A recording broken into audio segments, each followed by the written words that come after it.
अच्छा जी, एक क्वेश्चन हम सॉल्व कर रहे थे। देखते हैं कि हमने उसको कितना सही करा है कितना गलत करा है।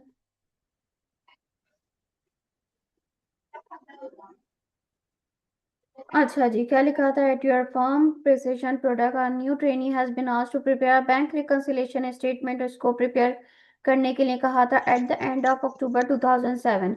अच्छा जी, एट 31st October 2007 the company's bank statement shows an overdrawn balance of 142.5 debit balance and cash book shows a favorable balance 24.13। ठीक है, तो आपने ओवरड्रॉन बैलेंस देखा था और जनाब उसका आपके पास जो बैलेंस आ रहा था कैश बुक का 24.13 आ रहा था। अच्छा जी, फिर you are concern that the trainee has been asked to prepare the statement without proper training for the task. The trainee prepares the schedule below and ask you to look over it। अच्छा जी, उन्होंने एक schedule बनाया है और आपसे बोला है कि इसको चेक करें।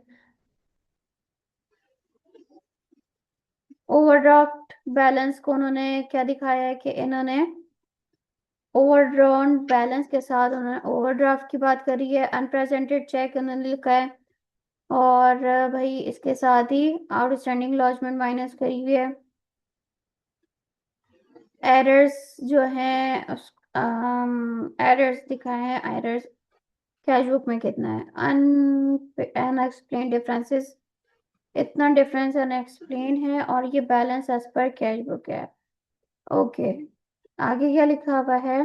The trainee says that she was not able to reconcile the difference completely but was pleased that she was able to get it down to $1.5। She feels that there is no need to any more work now since the difference remaining is so small। She suggests leaving the job on one side for a week or so in the hope that the necessary information will come to light during the period। अच्छा जी, ये भी just उन्होंने उसको check करने के लिए दिया था कि इसमें अगर कोई आपको लग रहा है तो आप इसको सही करो।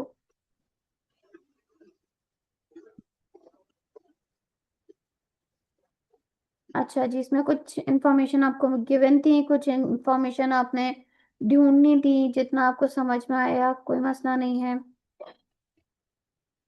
प्रैक्टिस से आपको आ जाएगा।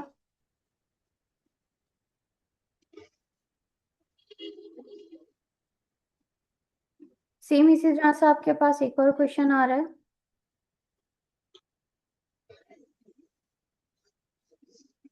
अब देखो यहाँ पे आपको एक प्रॉपर क्वेश्चन बना के दिए गए हैं, साथ साथ आपको इंफॉर्मेशन गिवन है। क्या क्या आपको लिख के दिया गया? You have been asked to prepare the monthly bank reconciliation as at 30th November 2006 for your company mentor trading limited. The company's bank statement shows a credit balance of 1698.5। कितना credit balance आपको bank statement में मिला है तो इसका मतलब है सही है। कितना है? 1698.5।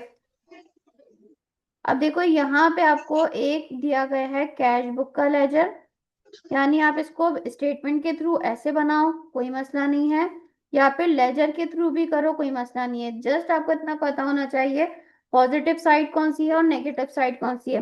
कैश बुक की positive side debit, credit side minus. क्यों?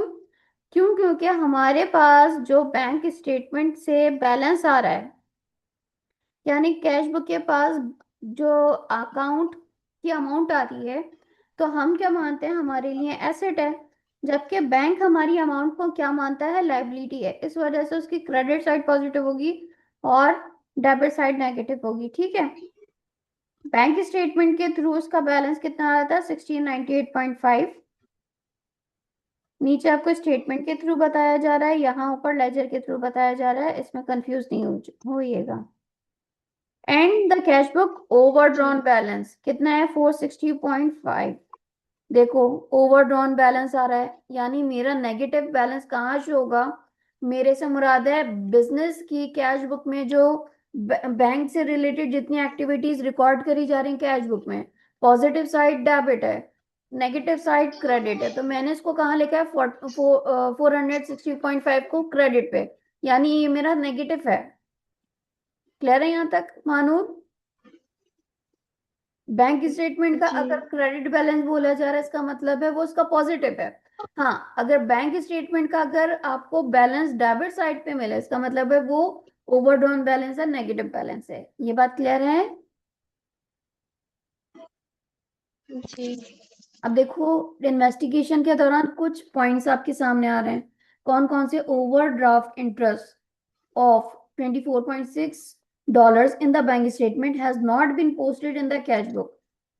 बैंक स्टेटमेंट में ये पोस्ट हुआ है, कहाँ पोस्ट नहीं हुआ? कैश बुक में। ओवरड्राफ्ट इंटरेस्ट, ठीक है, तो आप क्या कर दोगे? ओवरड्राफ्ट इंटरेस्ट बैंक में हुआ है, कैश बुक में नहीं है, तो माइनस करोगे 24.6। क्रेडिट से इसका मतलब है माइनस हो रहा है। आगे, cheque issued amounting $1,600.4 have not been appeared on the bank statement. अभी तक ये बैंक स्टेटमेंट में अपीयर नहीं हुए, चेक इशूड हो चुके हैं $1,600 के, तो आपके पास ये क्या कहलाते हैं? Unclear check.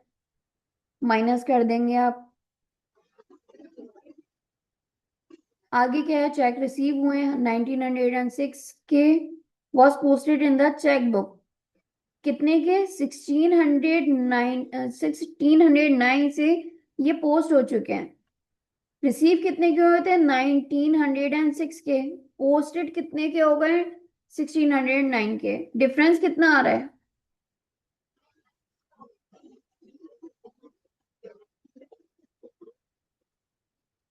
मानो? डिफरेंस कितने का आ रहा है? डिफरेंस इसको माइनस करना है, डिफरेंस इसको ऐसे ही माइनस करना है ना। डिफरेंस ऐसे ही निकालते हैं। क्या आपने जी रिसीव कितने की करे? 1906 की चेक जी रिसीव करे थे, लेकिन इसको पोस्ट कितने से कर दिए? 1609 से। तो डिफरेंस निकालते हो कि भाई कितने के होने चाहिए थे और कितने से हमने कर दिए।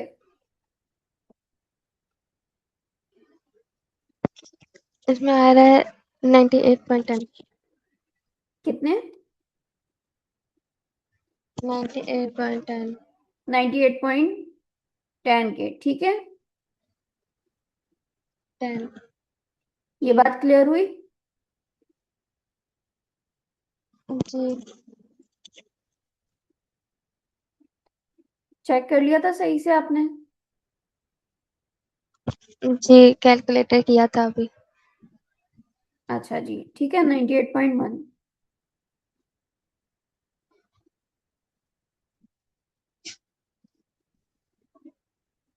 एक मिनट मैं अपना भी चेक कर लूं एक बार। 1906 था,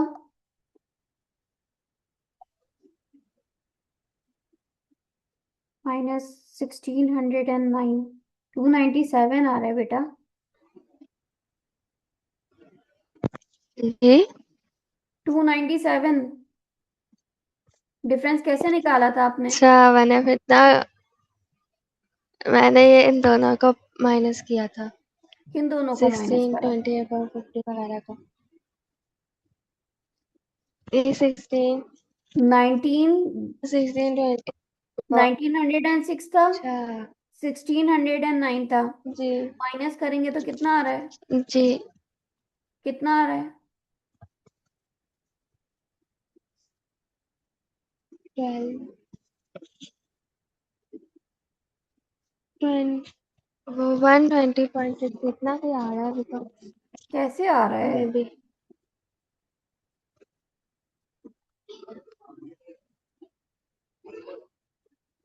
एक सेकंड ना, मैं दूसरा कैलकुलेटर लेकर आती हूँ, ये पता नहीं कहाँ चल रहा है।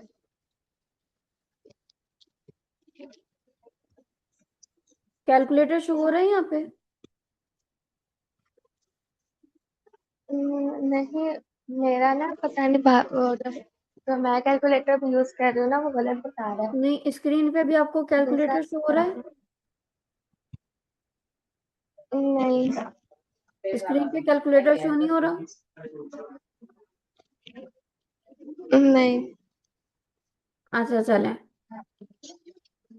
चलो सिंपली मैथ्स के थ्रू कर लो। 6 में से 9 माइनस कर सकते हैं? नहीं कर सकते, जीरो है। जी बराबर में आप देखोगे नहीं 9 है, तो जी बहुत पास आ जाएगा।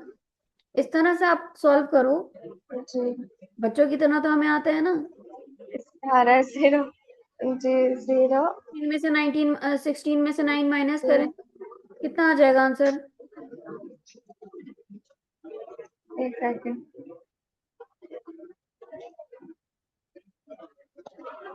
16 में से 9 माइनस 16 में से माइनस 7 आएगा 7 आएगा।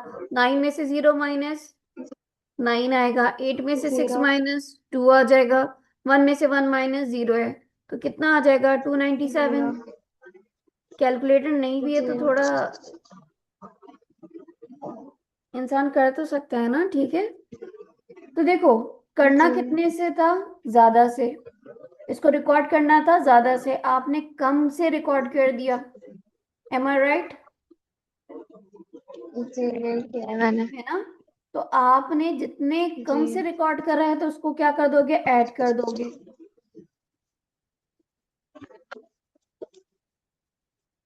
क्लियर है ये? जी बैंक चार्जेस आपके पास 25 आ रहे हैं, were incorrectly posted to the wrong side of the cash book. अब देखो, आपने करने थे कहाँ, डेबिट साइड पे या क्रेडिट साइड पे? बैंक चार्जेस हैं, तो बैंक ने आपको बताया होगा, आपके बिहाफ पे उसने 25 डिडक्ट कर दिए हैं। उसको करने कहाँ थे? क्रेडिट साइड पे। लेकिन उसने कहाँ से डिडक्ट कर दिए? नेगेटिव, यानी कि अपोज नेगेटिव साइड पे करने थे, क्रेडिट साइड पे इसको रिकॉर्ड करना था। उसने इनकरेक्टली पोज कहाँ कर दिया इस चीज को? अपोजिट डायरेक्शन में, यानी डेबिट साइड पे कर दिए होंगे। अब आप इसको क्या कैसे सही करोगे कि आपके पास डेबिट पे बैलेंस दिख रहा है 25 का, लेजर में अगर आपको 25 दिख रहा है यहाँ पे, तो जस्ट अगर आपने 25 से इसकी एंट्री बनाई तो ये तो आपके पास डेबिट और क्रेडिट एक दूसरे को माइनस कर रहे हैं। बचा क्या? जी कुछ नहीं। इस वजह से आप क्या जी करोगे? डबल से एंट्री बनाओगे। क्यों? पहले ये दोनों एक दूसरे को निल कर देंगे, इसके बाद फिर आपका 25 बचेगा, तो यानी 50 से फिर आप एंट्री बनाओगे। क्लियर है? जी मानूर, क्लियर है ये? जी ठीक है। रिकॉर्ड करना था क्रेडिट साइड पे, चार्जेस आपके डिडक्ट हो रहे हैं, इसका मतलब है आपका बैलेंस कम हो रहा है। नेगेटिव साइड पे आपको रिकॉर्ड करना था, आपने इसको पॉजिटिव साइड पे रिकॉर्ड कर दिया, ये तो दिखाएगा कि बढ़ रहा है बैलेंस। इस वजह से आपने क्या करा? क्रेडिट पे पहले बनाया, तो आपका डेबिट और क्रेडिट ने इसको नील कर दिया। 25 से दोबारा बनाया ताकि फिर आपका बैलेंस क्रेडिट साइड पे बचे। ले रहे हैं यहां तक? जी आगे क्या लिखा है? Cheque for $120.6 was paid in but has not yet been credited on the bank statement. $120.6 का आपका चेक पेड इन हो गया था, लेकिन अभी तक क्लियरेंस में है। आ जाओ, क्या करोगे? इसको ऐड कर देंगे। जब आपका क्लियर हो जाता है तो फिर वो कहाँ सही होगा? बैंक स्टेटमेंट में। इस तरह से आप ऐड कर देंगे। और कोई एरर है? An intercompany bank transfer in favor of Mentor Trading for $456.8 was made direct to the bank but not recorded in the cash book. कहाँ रिकॉर्ड हुआ नहीं है? कैश बुक में। कितने? 456.8। सही है। इंटर ग्रुप ट्रेडिंग हुई हुई है तो आप इसको क्या कर दोगे? ऐड ऑन कर देंगे 456.8 को। अब देखो, डेबिट साइड का टोटल करोगे, क्रेडिट साइड का टोटल करोगे, यहाँ तो आपके पास क्या आ रहा है? सेम आ रहा है। लेजर में आपको पता है दोनों चीजें दिखानी है। अगर इसको टोटल करेंगे 297 प्लस 456.8, तो आपके पास हैवी साइड दिख रही होगी। जी 297 प्लस 456.8 कितनी दिख रही थी भाई आपको? यहाँ साइड, इस साइड से आपको दिख रहा था 753.8 बैलेंस बन रहा था। देन फिर आपने क्रेडिट साइड के बैलेंस को माइनस करा। टोटल आप कैसे करोगे? 460.5 लिया आपने, देन 24.6। अच्छा जी, फिर इसमें आपने क्या करा, 24.6 में आपने ऐड करे 50। तो यहाँ का बैलेंस आपका कितना बन रहा था, 535.1 करके आ रहा है। आप इसको माइनस कर दोगे, 753.8 माइनस 535.1, तो आपके पास कितना, आपके पास एंडिंग बैलेंस आ रहा है 218.7। ठीक है, अब आपको हैवी साइड खुद पता चल रही है कितनी है, डेबिट साइड, इसमें से आपने क्रेडिट माइनस कर दिया है। तो ये बैलेंस आपका बैंक स्टेटमेंट से मैच होना चाहिए। आ जाओ जरा चेक करते हैं क्या उसका मैच हो रहा है। ये तमाम एरर्स रिकंसाइल हो गए, आपने ओपनिंग देखा था, उसमें से जितने अनक्लियर चेक थे माइनस कर दिए, आपके पास 98.1 आ रहा है।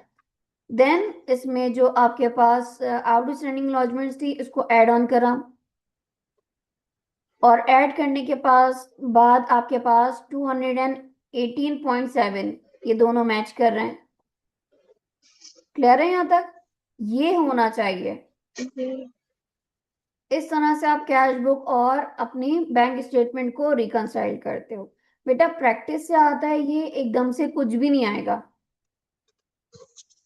जी ठीक है, जितने क्वेश्चंस आपके पास आ रहे हैं इनको प्रैक्टिस करेंगे तो आपको खुद अंडरस्टैंडिंग क्रिएट कर दी जाएगी कि अच्छा, मुझे ये कैश, ये जो हमारे पास बैलेंस निकल कर आ रहा है स्टेटमेंट में, मैं इस तरह से रिकंसाइल कर सकती हूँ, या अगर मुझे लेजर बनाने पड़े तो मैं इस तरह से कर सकती हूँ इसको रिकंसाइल। जरूरी नहीं है आपका कैश बुक का ही लेजर बने, बैंक स्टेटमेंट का भी बन सकता है, डिपेंड करता है। अच्छा जी, पॉजिटिव साइड आपको पता होनी चाहिए, नेगेटिव साइड आपको पता होनी चाहिए, कैश बुक की भी, बैंक स्टेटमेंट की भी। ठीक है, अच्छा, जरूरी ऐसा सोचना कि जरूरी नहीं है कि बिल्कुल एंडिंग बैलेंस आपको बोला जाए कि आप एंडिंग बैलेंस निकालो। सम टाइम वो पूछ सकता है कि ओपनिंग में फिर आपका बैलेंस कहाँ आएगा, डेबिट साइड या क्रेडिट साइड, ओपनिंग बैलेंस निकालो बैंक स्टेटमेंट का, कुछ भी पूछ सकता है। तो बेटा प्रैक्टिस से आपके पास ये क्वेश्चंस करना आसान हो जाएंगे, और आपको क्लियर पाथ मिल जाएगा, डायरेक्शन मिल जाएगी कि मुझे कहाँ से स्टार्ट करना है और कैसे कैसे लेके चलना है।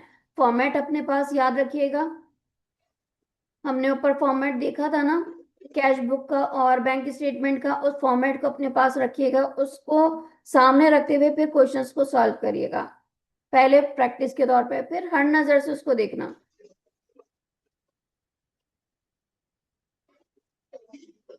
जी ठीक है, अब आ जाते हैं कंप्यूटराइज सिस्टम में, कि कंप्यूटराइज सिस्टम अगर आप फॉलो कर रहे हो उसमें एरर के चांसेस हैं,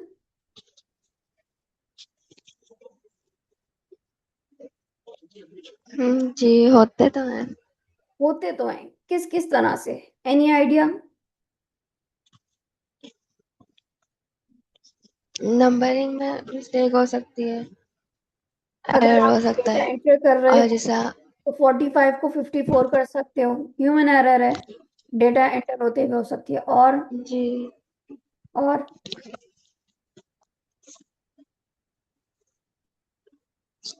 और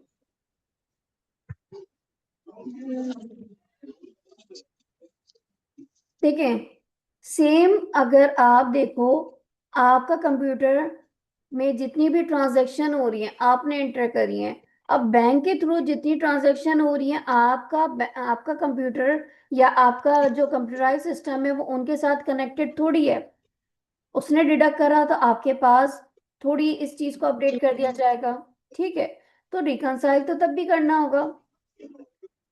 अब आपके ऊपर डिपेंड करता है कौन सा आप मेथड फॉलो कर रहे हो, कंप्यूटराइज सिस्टम या मैनुअल। सम टाइम होता है कि दोनों ही फॉलो करना होता है। क्या लिखा है, in essence there is no difference between reconciling a manual cash book and reconciling a computerise cash book. कैसे? कास्टिंग एरर हो सकता है, computers are program to add up correctly, this will avoid the errors of overcasting and undercasting which occur with manual cash book। हमें casting error manually दिखता है, computer में इसका chance कम हो जाता है। ठीक है, क्योंकि ये ना ओवरकास्ट करता है ना अंडरकास्ट करता है। ऐड तो ये सही करेगा, आपके पास ये चांसेस मैनुअली में हो जाएंगे। अपडेटिंग लेजर्स भी ये कर देगा। कंप्यूटराइज सिस्टम में जैसे हमने अकाउंट रिसीवेबल के बारे में पढ़ा था, आपने पेबल्स के बारे में पढ़ा था कि इंडिविजुअल लेजर्स को भी अपडेट कर देता है, साथ साथ कंट्रोल लेजर्स को भी। तो बेटा यहाँ पे कंप्यूटराइज सिस्टम इस चीज को सपोर्ट करेगा। ह्यूमन एरर यहाँ हो सकता है कि वो जैसे हमने देखा था कि आपका इंडिविजुअल लेजर अपडेट करना भूल गया या गलत उसने अपडेट कर दिया, ज्यादा से कर दिया, कम से कर दिया। कंप्यूटराइज सिस्टम में आप अगर एंटर कर रहे हो तो आप गलत एंटर कर सकते हो, लेकिन वो ऐड तो सही करेगा, अपडेट करने का बोलेंगे अपडेट भी कर देगा। ठीक है, क्या लिखा है? In a computer system the bank account will tend to be a secondary account which is updated from the sales ledgers, purchase ledger, and any other relevant ledger. When money is received from customers, it will be posted to the sales ledger. The computer will then automatically update the bank account in the journal ledger to reflect the receipt of the money. This means that receipts and payment are unlikely to be confused. अच्छा, combine computer method या manual cash book क्या है? आप दोनों का ही काम करते हो। डिपेंड करता है ऑर्गेनाइजेशन के, वो मैनुअल काम कर रही है या फिर आपका कंप्यूटराइज बेस पे काम कर रही है। ऐसा भी होता है कि दोनों ही सिरों से काम हो रहा है, कंप्यूटराइज भी और आपका मैनुअली भी। Many organisation even those with remarkable sophisticated computer system will normally maintain a manual cash book. This cash book will reflect transactions generated by the computer system. For instance, check payments from the purchase ledger, and it will also reflect transaction initiated outside the computer system. One of events such as the purchase of capital assets, the manual transactions will also be entered on the computer. Thus, the bank account in the ledger runs in tandem with the manual cash book. When a bank reconciliation is due to take place, the first job might be to make sure that the computer bank account and the cash book balance are in agreement. देखें, हम computer system का अगर सहारा लेते हैं तो वो तो हमें हर चीज का अपडेट करके दे देता है। तो हम कैश बुक फिर क्यों अपने हाथ से बना रहे हैं, मैनुअली क्यों काम कर रहे हैं? क्योंकि हमारा जो कंप्यूटर सिस्टम है वो बैंक अकाउंट से डायरेक्टली लिंक नहीं है, या जितनी वहां ट्रांजैक्शन हो रही है हमारे पास उनकी अपडेट फौरन से नहीं हो सकती है अनटिल अनलेस कि आप खुद से उसको अपडेट कर दो। तो इस वजह से आप क्या करते हो, मैनुअली कैश बुक प्रिपेयर करते हो, ताकि जैसे ही वहां से आपके पास बैंक स्टेटमेंट आए आप उसको रिकंसाइल कर लो। क्लियर है? यहाँ तक जी। आपका चैप्टर कंप्लीट होता है। अब इस चैप्टर से रिलेटेड आपके पास क्विक क्विज आ रहा है। What are the three main reason when a business cash book balance might differ from the balance on a bank statement? क्या क्या रीजन हो सकते हैं, लिखो। बैंक रिकंसिलिएशन किसे कहते हैं, बैंक स्टेटमेंट किसे कहते हैं, why are cheque numbers shown on the bank statement, क्यों लिखे हुए होते हैं, reason. What are the two parts of the bank reconciliation statement? मैं आपको 5 मिनट्स दे रही हूँ, आपको जो इसका आंसर लग रहा है आप उसको लिखो, ताकि फिर हम चेक करें कि आपको कितना आपको कितना ये चैप्टर अंडरस्टैंड हुआ है। क्लियर है? जी ठीक है। जी।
जी मिस थोड़ा बहुत हो गया।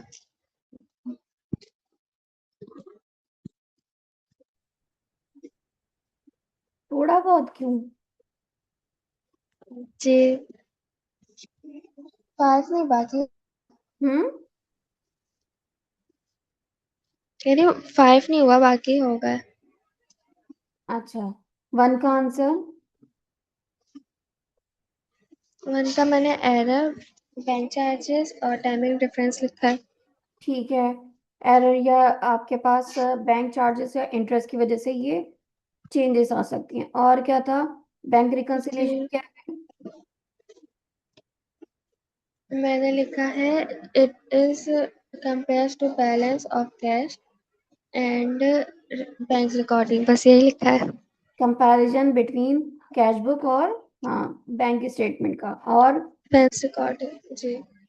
देन बैंक और स्टेटमेंट इसका क्या है? दूसरा वाला हम्म। मैंने लिखा है it is a short term receiver और पेएबल कस्टमर, बस यही था कि समझ आया था। बैंक स्टेटमेंट में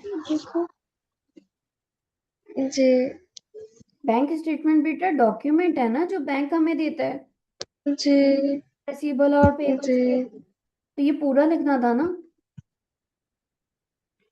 जी कोई बात नहीं, रिकॉल था हमारा। चेक नंबर क्यों होते हैं बैंक स्टेटमेंट पे? क्योंकि इंडिफिनेशन ऑफ ट्रांजैक्शन ये लिखा है मैंने। क्या लिखा है? Identification of the transaction. Identification of the transaction जी। ठीक है। अच्छा जी। और 5 वाला नहीं किया। 5 वाला नहीं क्या? 5 वाला क्या था हमारा? Two types of bank reconciliation statement. Sorry, what are the two parts of bank reconciliation statement? एक बैंक रिकंसिलिएशन स्टेटमेंट के टू पार्ट्स कौन से हैं? Adjust the cash book balance, reconciliation of the cash book balance to the bank statement. एक cash book को balance करो और reconcile कर दो बैंक स्टेटमेंट को जी कैश बुक के बैलेंस के साथ। जी ठीक है। अब यहाँ तक बेटा आपका FA1 का ये कोर्स जी है। तमाम टेस्ट आपके शेड्यूल कर दिए जाएंगे और तमाम टेस्ट के साथ आपको फिर जब तमाम टेस्ट हो जाएंगे तो मैं उसके हिसाब से मॉक स्केड्यूल कर दूंगी। ठीक है। आपने क्या करना है, तमाम क्वेश्चंस। फिर जब मैं हम्म। जी बोलें फिर बोलें। जब मैं पेपर्स देकर आऊंगी फिर होंगे टेस्ट। मैं कह रही हूँ जब मैं पेपर्स देकर आऊंगी अभी फिर होंगे टेस्ट। हाँ, आपके जो भी एग्जिस्टिंग पेपर चल रहे हैं उसके जी बाद सही है। करती हो, आप मुझे मैसेज कर देंगे ताकि फिर मैं स्केड्यूल करवा दूं। बट हमें अपनी डेडलाइन याद रखनी है कि मेरी डेडलाइन क्या है। सही है। मुझे आपका वापस आने की डेट नहीं पता कि वापस आप कब आ रही हो। तो जब वापस आती हो तो इसको ज़्यादा लंबे अरसे तक होल्ड पे नहीं रखेंगे। जल्द से जल्द इसके टेस्ट देंगे, मॉक देंगे और उसी मंथ में हम इसको क्लियर जी करें। सही है। अगर आप इस मंथ के एंड तक वापस आ रही हो, जी सही है। आउट ऑफ सिटी जा रही हो, तो जब वापस आओगी आप मुझे बता देंगे कि कौन सी डेट पे। फॉर एग्जांपल आप 20th पे आई हो तो 10 दिन ही बचेंगे। 10 दिन में आप प्रिपरेशन करो नेक्स्ट 15, यानी नेक्स्ट मंथ की 15 तक आप प्रिपेयर्ड हो जाओ कि मुझे अब पेपर देना है FA1 का। क्लियर है? इस अंदाज से आप काम करोगी तो जी फिर ठीक है। करना शुरू करोगी, वरना नहीं। जी ठीक है। ठीक है। नोट्स बनाने हैं, क्वेश्चन सॉल्व करने हैं। मेरे तमाम लेक्चर्स आपने रिवाइज जरूर करने हैं। और इन केस अगर कोई प्रॉब्लम जी है तो मैं आपके साथ हूँ। ठीक है।